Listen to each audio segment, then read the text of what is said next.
चल पड़ी मित्र।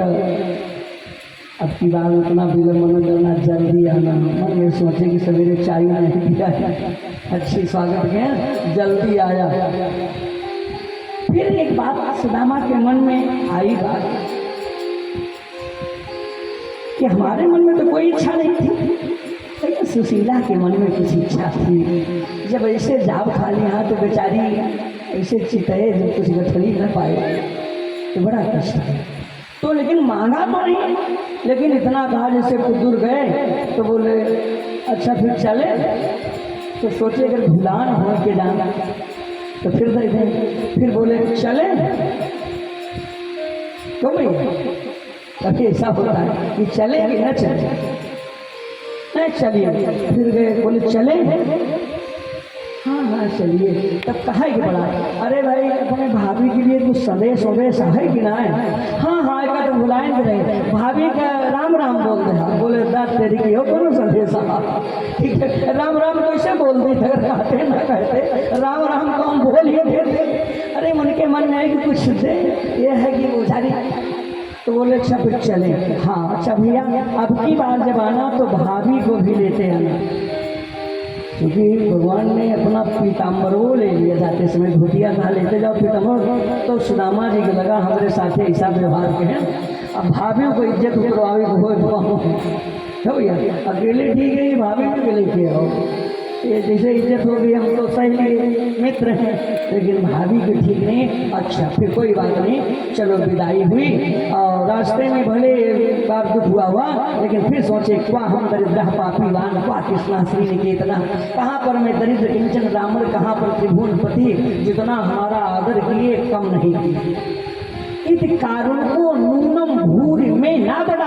ये भगवान की करुणा है कि बहुत धन दे के हमको माया में फंसाया नहीं तो हम भगवान की याद को भूल जाते। देखो कृपा मान रहे हैं। ऐसे सोचते बिताते पहुंच गए सुदामापुरी।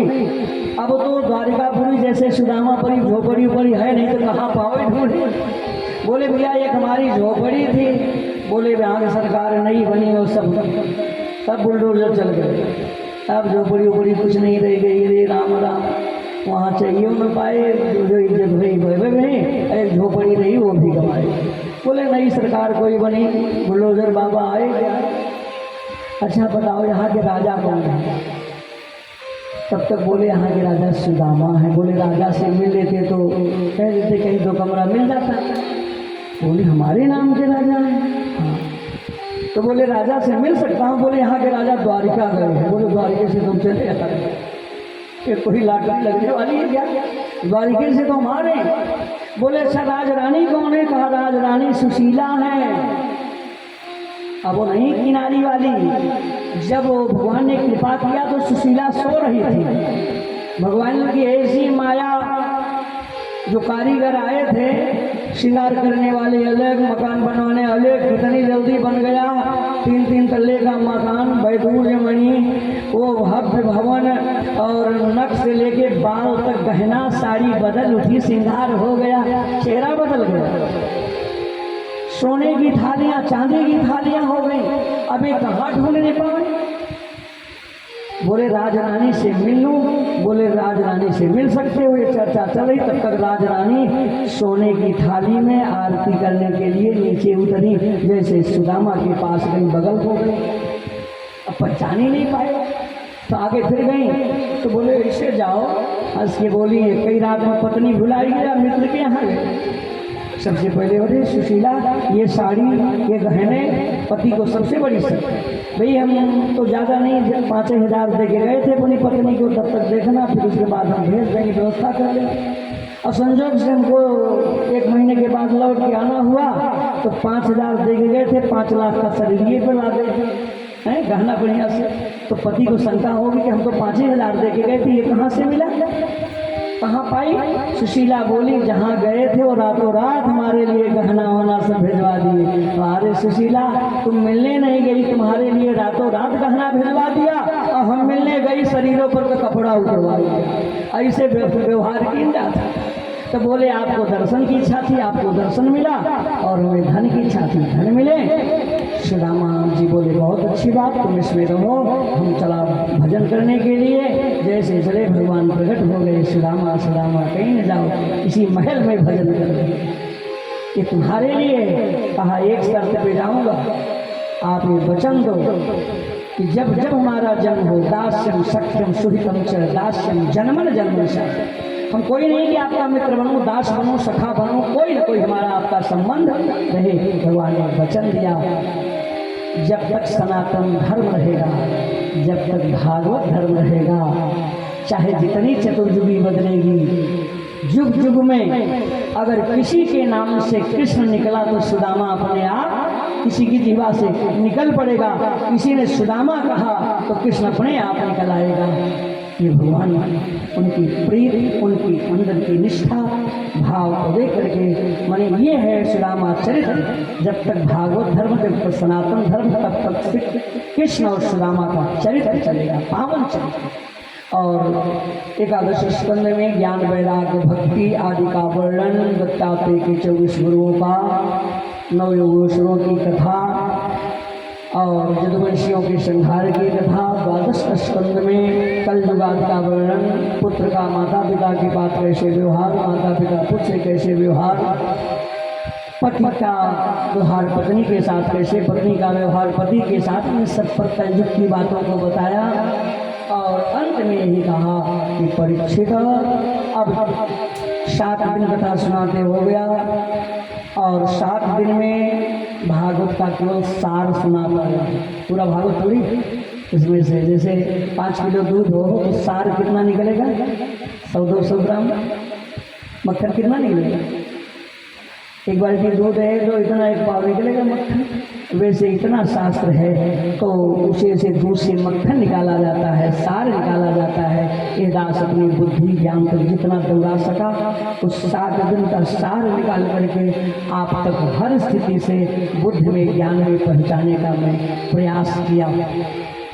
अब सुखदेव जी कह रहे हैं, परीक्षित जिस मृत्यु के भय से तुम आए थे, अब कोई भय तो नहीं, मैं विदा होना चाहता हूँ। जब विदा होने की बात आए तो परीक्षित डर गए, गुरु जी आप हो तो हमको डर नहीं लग रहा, लेकिन जब आप जाने की बात करते हो तो मुझे डर लग रहा है। नालायक, फिर वही बात करते हो, किस बात का डर? तुम तू राजन मरीष्येति इमाम पशु बुद्धि जय, राजन तुम मरोगे, इस पशुवत बुद्धि का परित्याग करो। अभी नहीं, अहम ब्रह्म पर ब्रह्म ब्रह्मा हम परम पदम, अभी नहीं ज्ञान, मैं ब्रह्म हूँ, पर ब्रह्म हूँ, परम पद हूँ, मैं हूँ राम जी का, राम जी हमारे, उस स्वरूप में स्थित हो जाओ। कोई मरता थोड़ी है वो, घटे भिन्ने था कासा, कासा से आते था पूरा, एवं देहे मृते जीव ब्रह्म संपद्यते पुनः। जैसे घट फूटने पर घट का जो आकाश होता है महाकाश में विलीन हो जाता है, वैसे इस शरीर से जब आत्मा निकलती है तो परमात्मा में विलीन हो जाती है। ये नित्य है, शाश्वत है। अब यह कि मृखान हो देव ऋषि वाणी, थोड़ी देर में अभी दशंतम तक्षकम पादे ले विहानम विशान नहीं, थोड़ी देर में वो तक्षक चाल आएगा, ऋषि की वाणी है। और तुम निर्भय हो जा, निर्भर हो जा, निर्भय हो जा, और सब में भगवत प्रीति, प्रीति यावत मई वासुदेव, जैसे मुझ वासुदेव में प्रीति वैसे सब में प्रीति, सब में भगवत दर्शन, यही भागवत श्रुति का फल है, यही फल है, सबका फल है। सुखदेव जी कहते हैं कि अब मैं विदा होना चाहता हूँ। जब इतना कहा, परीक्षित जैसे आने पे पूजन किया था वैसे जाते समय विधिवत पूजन किया। सुखदेव जी न कुछ लेके आए थे न कुछ लेके गए, उत्तर दिशा की ओर आए थे और उत्तर दिशा की ओर चले थे। अब जोर से जयकारा बोलिएगा, बोले सुखदेव भगवान की जय हो। अब बचे कौन? परीक्षित और जितने संत महात्मा थे। संत महात्मा इसलिए कथा तो सुन चुके थे, परीक्षित ही अपनी आंखों से मुक्ति देखना चाहते। इस भागवत का फल क्या होगा वो तो देख लें, चमत्कार तो देख लें। इतने में क्या देखते हैं कि तक्षक ब्राह्मण के रूप में आया और परीक्षित ये अपने पंचम प्राण नीचे से उंगलियों से ऊपर चढ़ाते हुए गांठ उधर जिंघा, फिर यहाँ से लाकर के ब्रह्मांड में अपने प्राण को निश्चित कर लिया। योगियों के प्राण से आते हैं, ब्रह्मरंध्र फाड़ करके परमात्मा में विलीन हो जाते हैं। प्राण को डालिया, केवल शरीर बची थी, शरीर में प्राण नहीं था, केवल राख बची थी, मिट्टी, और जैसे पुष्प लिया उसमें से सूक्ष्म कीड़ा बन करके डस लिया, शरीर राख हो गई और एक जो तेज निकला सीधे परमात्मा में लिया। संतों ने ये देखा, परीक्षित की मुक्ति अपने आंखों से, परीक्षित यश साक्षात्। तो श्रीमद् भागवत की श्रुति का फल यही है कि सद्य जिसने मन लगा करके परीक्षित जैसे आत्मकल्याण की दृष्टि से सुना भागवत मुक्त करता है। श्राद्ध से करने से, पिंडा देने से मुक्ति नहीं मिलती, पिंडा देने से, श्राद्ध करने से शांति मिलती है और भागवत सुनने से मुक्ति मिलती है। इसलिए सबको भागवत सुनना चाहिए। गया तीर्थ जाने के बाद, पिंड देने के बाद भागवत जरूर कराना चाहिए। इससे जीव को मुक्ति मिलती है, बंधनों से, माया के कष्टों से जीव मुक्त हो जाता है। अब ये अपनी आंखों से देखा और कथा तो फिर से प्रारंभ, कथा विराम नहीं होती, लेकिन संक्षिप्त में समय आज ज़्यादा हो गया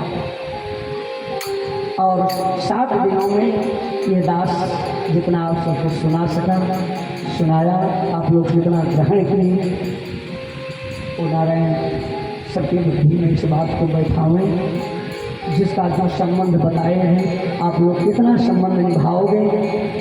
इन्हीं शब्दों के साथ वाणी क्या पहले 2 बार भगवत नाम संकीर्तन हो जाए।